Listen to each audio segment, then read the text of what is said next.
4000 سال قبل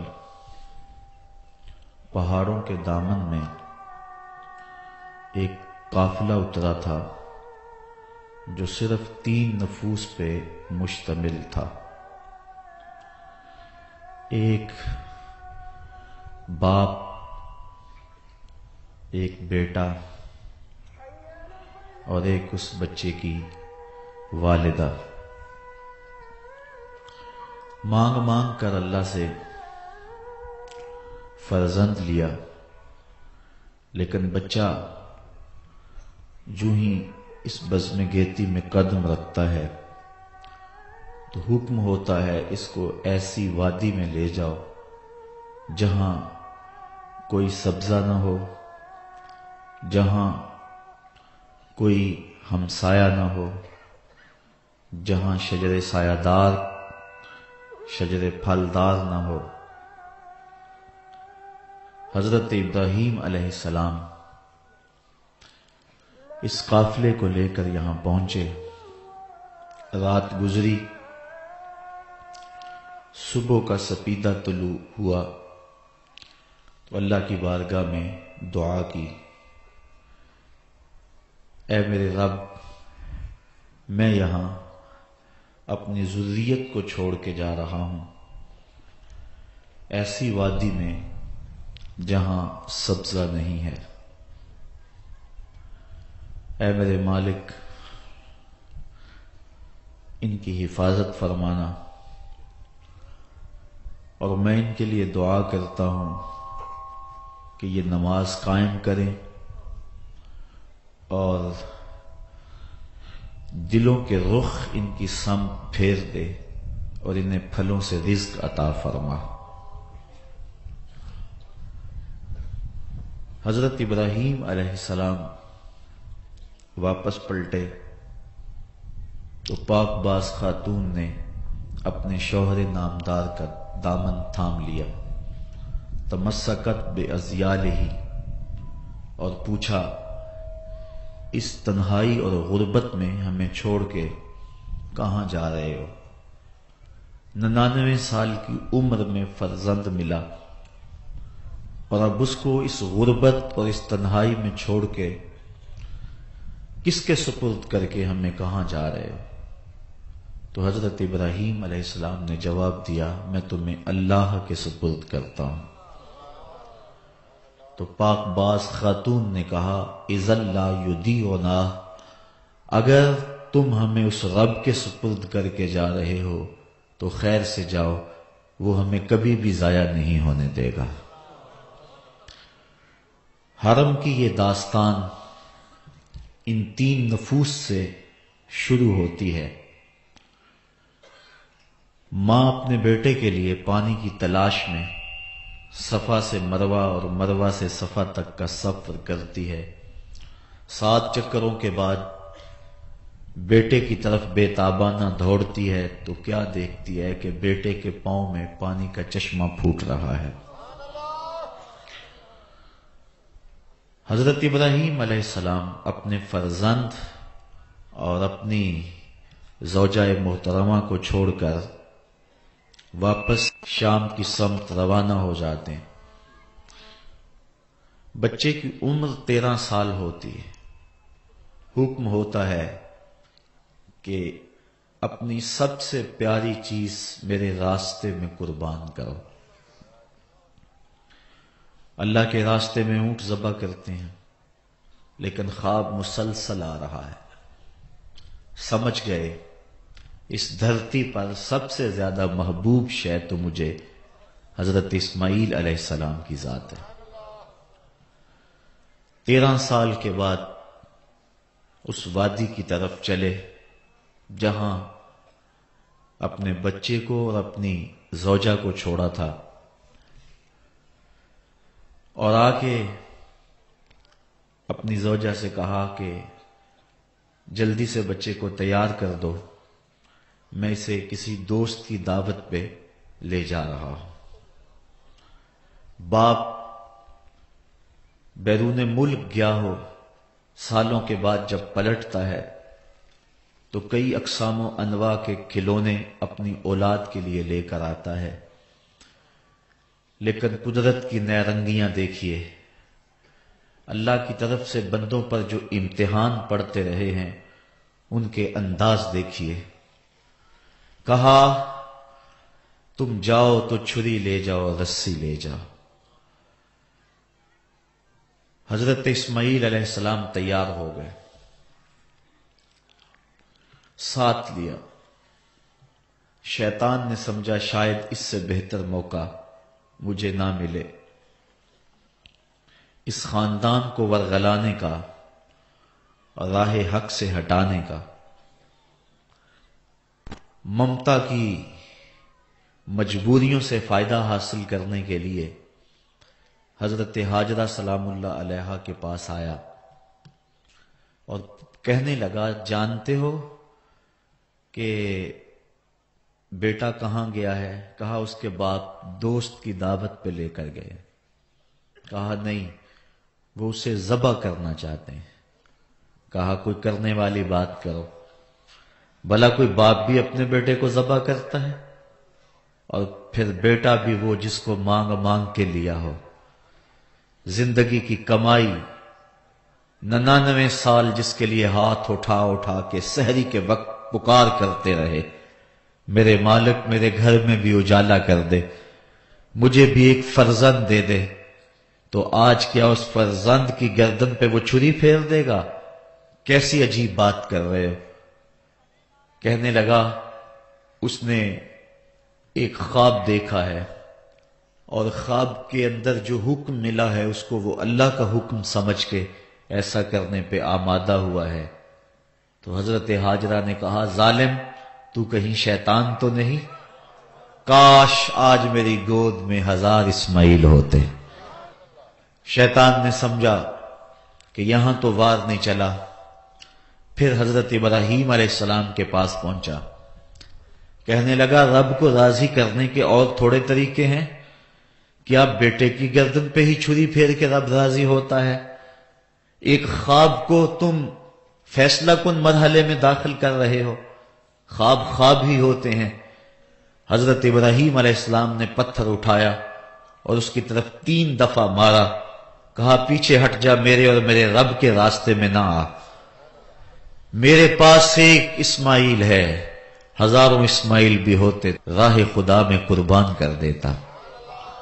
اب منا کی وادی میں باپ اور بیٹا پہنچے، قرآن نے اس واقعہ کو بیان کیا۔ باپ نے اپنے بیٹے کو منا کی وادی میں پہنچ کر کے آگاہ کیا کہ اے بیٹا میں نے خواب دیکھا ہے کہ میں تجھے ذبح کر رہا ہوں، اب تو بتا کہ تیری رائے کیا ہے؟ فانظر ماذا ترا، تو اپنی رائے بتا، تیری رائے کیا ہے اس معاملے میں؟ یہ آسان بات نہیں ہے، میں اور آپ بھی اپنے سینوں میں دھڑکتے ہوئے دل رکھتے ہیں، ہمارے آنگن اولادوں سے بھرے ہوئے، ہم اپنی اولادوں کے چہرے کو دیکھ کر قلب اور روح کی تسکین کا ساماں کرتے ہیں، ان کے معمولی سے دکھ پر ہمارے دل غم زدہ ہو جاتے ہیں۔ منا کی وادی ہے، پہاڑوں کا دامن ہے، حضرت ابراہیم علیہ السلام اپنے بیٹے کو کہہ رہے ہیں بیٹا میں نے دیکھا ہے کہ میں تجھے ذبح کر رہا ہوں، اب تو بتا تیری رائے کیا ہے؟ بیٹا اس بات کو سن کر خاموش ہو جاتا، جواب نہ دیتا تو یہ بھی بڑی بات تھی۔ بیٹا سر تسلیم خم کر دیتا اور دبی سی آواز سے کہتا اچھا جو تمہاری مرضی، تو یہ بھی امتثال امر تھا، حکم کی تعمیل تھی۔ بیٹا بخوشی کہتا ہاں ابو جی جو حکم ملا ہے مجھے ذبح کر دیجئے، تو یہ بھی پورا ادب تھا اور حکم کی پوری پوری تعمیل تھی۔ لیکن بیٹے کا جواب سنیے اور بیٹے کا انداز دیکھیے۔ جب باپ نے کہا بیٹا میں تجھ کو ذبح کرنا چاہ رہا ہوں، تو بیٹا یہ نہیں کہتا یا ابا تذبح، ہاں میرے باپ مجھے ذبح کر لیجئے۔ سوال ذبح کا تھا، جواب بھی ذبح سے دے دیا جاتا تو سوال کا مکمل جواب تھا۔ یہ نہیں کہا کہ اے میرے باپ، آپ ذبح کرنا چاہتے ہیں؟ ہاں مجھے ذبح کر لیں۔ بلکہ قرآن مجید کھولیے، جواب کتنا عالی نصب ہے، اور الفاظ کی ترتیب کے اندر دھڑکتے ہوئے دل کی کیسے صدا سنائی دے رہی ہے۔ قال یا ابت افعل ما تؤمر ستجدنی ان شاء اللہ من الصابرین۔ کہا میرے باپ ذبح کیا، جو بھی حکم ہے کرو، فقط ذبح ہی نہیں، میرے بدن کے ٹکڑے کرنا چاہو تو اسماعیل حاضر ہے، مجھے آگ میں جلانا چاہو تو اسماعیل حاضر ہے۔ یا ابت افعل ما تؤمر، میرے باپ جو کرنا ہے کر گزریے، ستجدنی انشاءاللہ من الصابرین، آپ دیکھیں گے میں صبر کر کے دکھاؤں گا۔ یہ فیضان نظر تھا یا کہ مکتب کی کرامت تھی؟ سکھائے کس نے اسماعیل کو آداب فرزندی؟ کہا جو کرنا ہے کرو، مجھے آپ بالکل اس کے لیے تیار پائیں گے، جو بھی حکم ہے اس کی تعمیل کرو۔ اب وادی منا، پہاڑوں کا دامن، حضرت ابراہیم علیہ السلام کے ہاتھوں میں چھری، اور کہا میرے باپ مجھے رسیوں سے جکڑ لو، کہیں ایسا نہ ہو کہ شدت درد سے تڑپنے لگوں اور آپ کو اللہ کا حکم تعمیل کرنے میں، اس کا حکم پورا کرنے میں دیر ہو جائے، اور میرے باپ اپنی آنکھوں پہ بھی پٹی باندھ لو، کہیں ایسا نہ ہو کہ میرا خوبصورت چہرہ ذبح کے لیے رکاوٹ بن جائے اور محبت آپ کے سینے کے اندر اس طرح جوش مارے کہ آپ کی چھری رک جائے۔ باپ نے آنکھوں پہ پٹی باندھ لی، بیٹے کو رسیوں سے جکڑ لیا گیا۔ پھر بیٹا کہنے لگا ابو جی میری رسیاں کھول دو۔ کہا بیٹا کیا ہوا، ارادہ تو نہیں بدلا؟ کہا نہیں میرے باپ، کل کا مورخ لکھے گا کہ باپ ذبح کرنا چاہتا تھا، بیٹا ذبح ہونا نہیں چاہتا تھا، باپ نے باندھ کے کیا ہے، میری رسیاں کھول دو نہیں تڑپوں گا۔ اب قرآن کھولیے، ارشاد فرمایا فلما اسلما وتلہ للجبین، جب دونوں راضی ہو گئے، باپ ذبح کرنے پہ راضی ہو گیا، بیٹا ذبح ہونے پہ راضی ہو گیا۔ یہ راضی ہونا کوئی آسان کام نہیں ہے، کو ہمالیہ کا کلیجہ بھی ہوتا تو پھٹ جاتا۔ منا کی وادی تھر تھر کانپ رہی ہے، مالک قیامت آنے والی ہے۔ وہ بیٹا جس کو مانگ مانگ کر لیا تھا، آج اس فرزند کو باپ نے لٹایا ہوا ہے اور اس کی چھاتی پہ اپنا گھٹنا رکھا ہے۔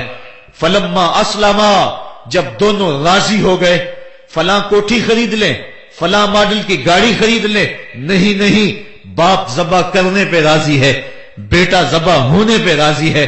جب دونوں راضی ہو گئے، وَتَلَّهُ لِلْجَبِينِ، اور باپ نے بیٹے کو پیشانی کے بل لٹایا۔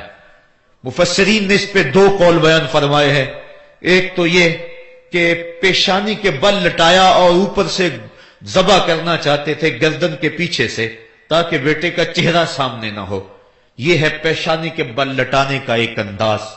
اور دوسرا انداز مفسرین فرماتے ہیں جس طرح ہم جانور کو ذبح کرتے ہیں تو اس کی گردن کو خم دے کر پیچھے زمین پہ لگا لیتے ہیں تاکہ اس کی رگیں تن جائیں، گردن کھل جائے اور ذبح کرنے میں آسانی ہو۔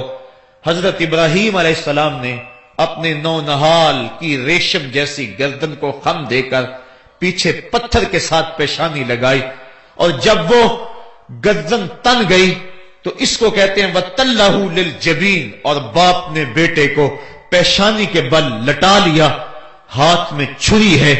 اور جب حضرت خلیل نے بیٹے کی گردن پہ چھری رکھی، دھرتی کا کلیجہ کانپنے لگا، حوروں کی چیخیں نکل گئی، عرش معلا تھرانے لگا، فرشتے کانپنے لگے، مالک قیامت تو نہیں آنے والی؟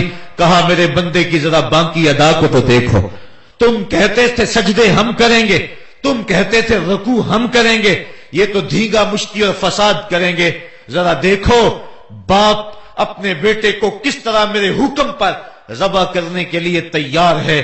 کائنات کا کلیجہ کانپ رہا تھا، سورج بادلوں کی اوٹ میں منہ چھپانے کی کوشش کر رہا تھا، دوپہر کا وقت، منا کی وادی، پتھر کی اوٹ، حضرت خلیل کے ہاتھ کے اندر چھری، ریشم سے نازک جیسے گلے کے اوپر چھری رکھی.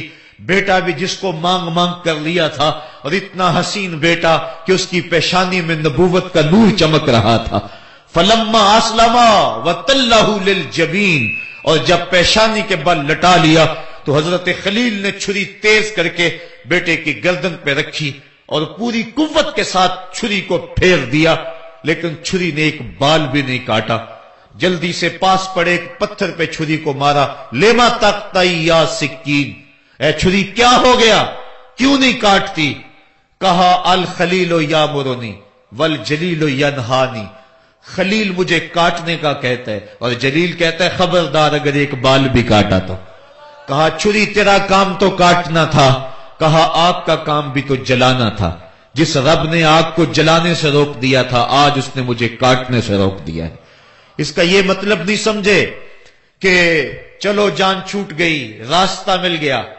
کہا شاید میں نے ذبح کرنے میں دیر کر دی اور اللہ نے چھری کو روک دیا.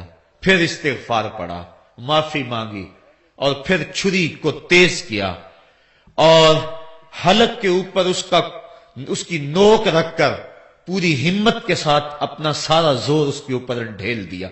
گلا کٹ گیا. حضرت ابراہیم علیہ السلام خوش ہو گئے اور کلیجہ پھٹ بھی رہا ہے، لیکن جب آنکھوں سے پٹی کھولی تو دیکھا کہ ذبح ہونے والا دمبا ہے، اور حضرت اسماعیل علیہ السلام پاس کھڑے مسکرا رہے ہیں اور پاس حضرت جبریل امین بھی کھڑے ہیں. تو دل خوشی سے سرشار ہو گیا کہ حضرت جبرائیل امین کا کھڑا ہونا اس بات کی غمازی کر رہا تھا کہ یہ دمبا اللہ کی طرف سے آیا ہے اور بیٹا بچ گیا اور اس کی جگہ فدیتاً دمبا دے دیا گیا. تو دل راضی ہوا اور اللہ تعالیٰ جل شانہ کی طرف سے اس عین موقع پہ صدا بھی آئی، وَنَادَيْنَاهُ أَن يَا إِبْرَاهِيمُ قَدْ صَدَّقْتَ الرُّؤْيَا إِنَّا كَذَلِكَ نَجْزِي الْمُحْسِنِينَ. کہا ابراہیم تو نے واقعی خواب پورا کر دکھایا. وَنَادَيْنَاهُ، یہ واو حالیہ ہے، علماء بیان کرتے ہیں اس حال میں جب بیٹا زندہ سلامت کھڑا تھا اور دمبا ذبح پڑا ہوا تھا، جبرائیل امین پاس کھڑے مسکرا رہے تھے، اس حال میں ہم نے ندا دی تاکہ مزید اذعان و یقین پیدا ہو جائے، مزید یقین اور یقین کی کیفیتیں پیدا ہو جائیں. اس حال میں ہم نے ندا دی. لیکن اعلی حضرت اس کا ترجمہ کرتے ہیں، اعلی حضرت پہ روح فدا ہو. آپ فرماتے ہیں سب نے یہ ترجمہ کیا اس حال میں ہم نے ندا دی. آپ نے لکھا پھر اس موقع کا حال نہ پوچھ جب ہم نے ندا دی، پھر اس موقع کا حال نہ پوچھ جب ہم نے ندا دی کہ اے ابراہیم تو نے حد کر دی، تو نے واقعی خواب پورا کر دکھایا. اور آگے فرمایا سلام علی ابراہیم، ابراہیم تیرے اوپر میری سلامتیاں نازل ہوں. یہ حرم کا قافلہ تھا جس کا آغاز قربانی سے ہوا تھا. اللہ اکبر. نسل اسماعیل کو باقی رکھنا تھا. اللہ تعالیٰ نے اس کے لیے دمبا بھیج دیا چونکہ حضرت اسماعیل علیہ السلام کی پیشانی میں نور مصطفیٰ چمک رہا تھا. سلسلہ وار یہ نور حضرت عدنان کی پشت میں پہنچا اور وہاں سے منتقل ہوتا ہوا یہ نور حضرت عبد المطلب کی پشت میں پہنچا. اللہ تعالیٰ نے انہیں 10 بیٹے عطا فرمائے. انہوں نے منت مانی تھی، اے اللہ اگر تو مجھے 10 بیٹے دے اور وہ جوان ہوں تنو مند ہوں تو میں ایک بیٹا تیرے راستے میں قربان کروں گا. جب حضرت عبداللہ جو کہ حضرت عبد المطلب کے چھوٹے فرزند تھے ان کی عمر 18 سال ہوئی تو حضرت عبد المطلب کو اپنی منت یاد آئی.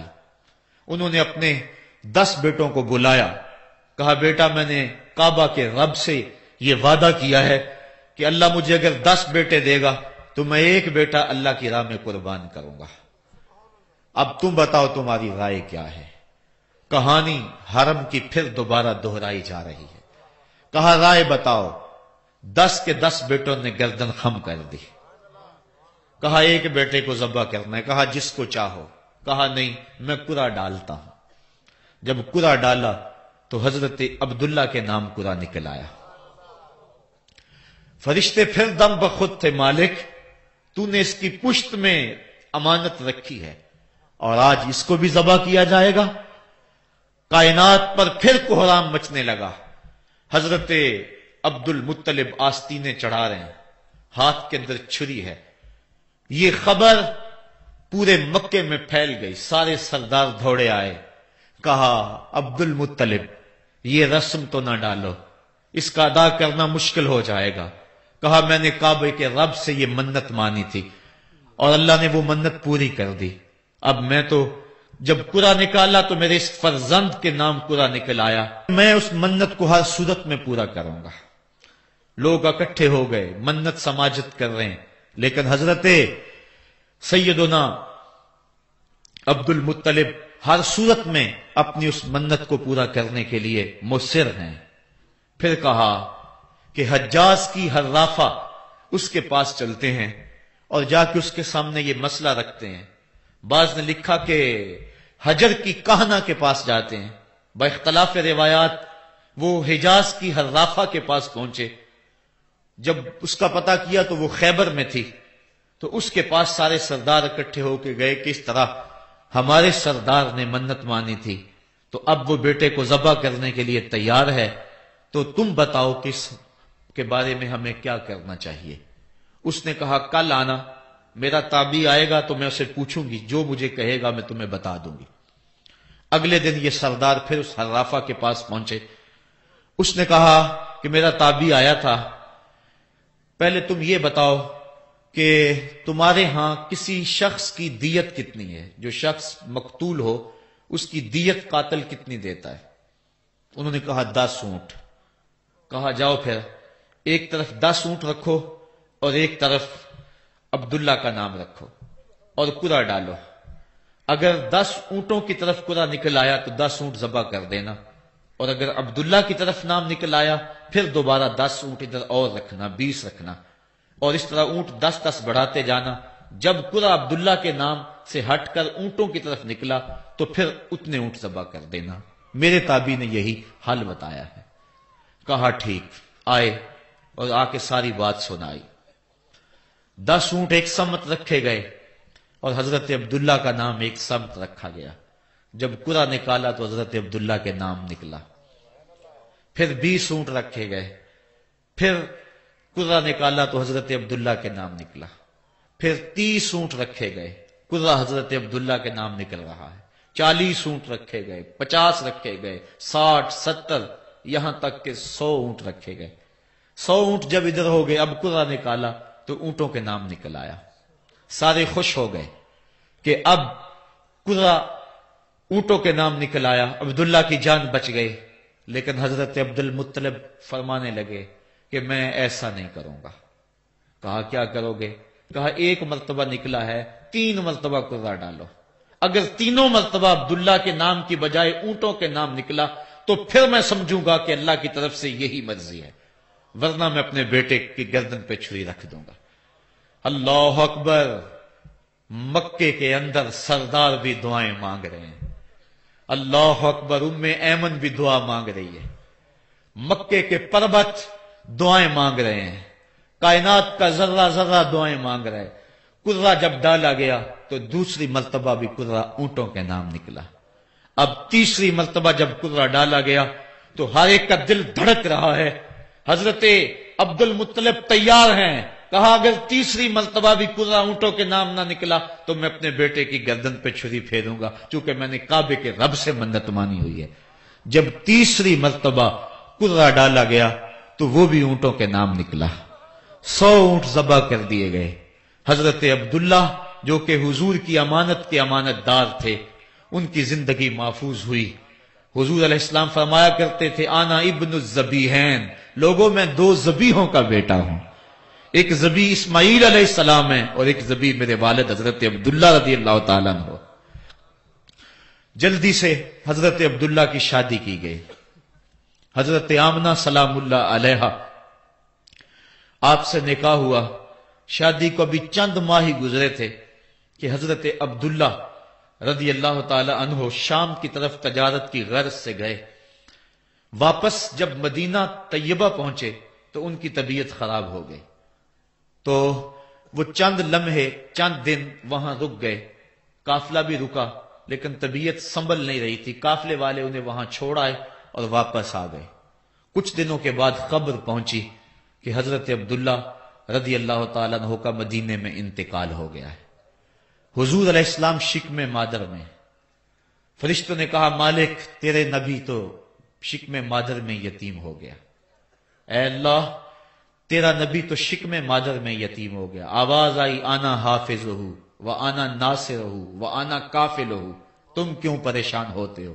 میں اس کی حفاظت بھی کروں گا، اس کی مدد بھی کروں گا، اس کی کفالت بھی کروں گا. حضرت آمنہ سلام اللہ علیہا کے دل میں یہ خیال تھا کہ میں اپنے شوہر نامدار جس کے چہرے کو ابھی میں نے جی بھر کے دیکھا بھی نہیں تھا اس کی قبر پہ جاؤں.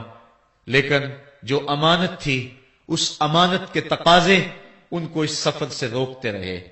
حتیٰ کہ حضور کی ولادت ہوئی. آقا کریم کی عمر جب 6 سال ہوئی تو اب ان کے دل میں یہ جذبے اور یہ احساس اجاگر ہوا اور یہ جذبہ بڑھ گیا کہ میں جاؤں اور اپنے شوہر نامدار کی قبر پہ حاضر ہوں. حضرت آمنہ سلام اللہ علیہا آپ اپنے نونہال فرزند کو لے کر ام ایمن جو کہ حضرت عبداللہ کی کنیز تھیں ان کو لے کر آپ پہنچے. مدینہ المنورہ کچھ عرصہ گزارا. اللہ کے محبوب علیہ السلام کو کسی یہودی نے دیکھا تو اس نے یہ خبر گرم کر دی کہ وہ جو موعود نبی ہے جس کا وعدہ ہماری سابقہ کتابوں میں ہے وہ یہی ہے. لوگ جوق در جوق دیکھنے آنے لگے تو حضرت آمنہ پریشان ہوئی اور جلدی سے وہ مکے کی طرف عازم سفر ہوئی. ابھی مکے سے 150 کلومیٹر کا فاصلہ باقی تھا کہ ابوا کے مقام پر حضرت آمنہ سلام اللہ علیہا کو سخت بخار ہو گیا اور حضرت آمنہ سمجھی کہ یہ میرا بخار جان لیوا ثابت ہوگا. تو انہوں نے ام ایمن کو بلایا. کہا لگتا ہے کہ یہ بخار میری موت کا باعث بنے گا. میں تمہیں وصیت کرتی ہوں کہ میرے بیٹے کو بحفاظت امیر قریش عبد المطلب تک پہنچا دینا. اور اس کے بعد حضور کو حضرت آمنہ نے بلایا، اپنے سامنے بٹھایا، سر پہ ہاتھ رکھا. حضرت آمنہ حضور سے کچھ باتیں کرنا چاہ رہی تھی. وادی ابوا کے اندر یہ منظر بڑا دل گداز تھا. حضرت آمنہ نے حضور کے سر پہ ہاتھ رکھا اور روتے ہوئے کہا، آنکھیں چھلکنے لگی. کہا بیٹا ہر نئی چیز نے پرانی ہو جانا ہے اور ہر باقی نے فنا ہو جانا ہے.